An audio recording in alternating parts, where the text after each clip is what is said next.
Hello friends, কেমন আছেন সবাই?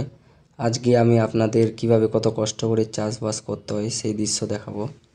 দেখুন, পুরা জমি চাষ করে দিয়েছে ট্র্যাক্টর দিয়ে এবং জমিতে কাদা করা হয়ে গেছে, যেটা আমাদের গ্রাম্য ভাষায় বলা হয়।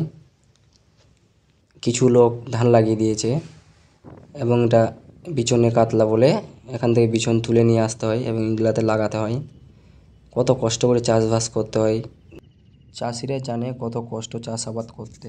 ছোটো বাচ্চাটা কত কষ্ট করে নিয়ে যাচ্ছে। দেখুন, ধানের চারা গাছগুলো নিয়ে যাচ্ছে, কত না কষ্ট করছে ছেলেটা। দেখুন, আমি দেখে অবাক হয়ে গেলাম, এত ছোট বাচ্চা জমিতে এসেছে।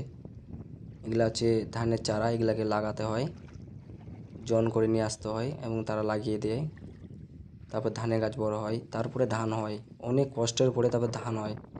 এবং সেই ছেলেটাকে দেখুন, বাচ্চাটাকে তার দাদুর সঙ্গে আসছে, আবার আমার বড় আব্বা লাগে, ওর সঙ্গে আসছে।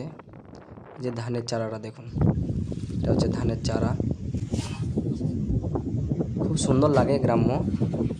দেখুন সবাই, কত কষ্ট করতে হয়। দেখুন, কাজ করছে। দেখুন, এত কষ্ট করার পরেও পরে ধানের দাম হয় না, তখনই মন খারাপ হয়ে যায় সবারই, কৃষকদের। এই সময় মাঠের সবাই নিজের নিজের কাজে ব্যস্ত থাকে। ঠিক আছে বন্ধুরা, নেক্সট কোথায় যাচ্ছি আপনাদের দেখাবো অবশ্যই।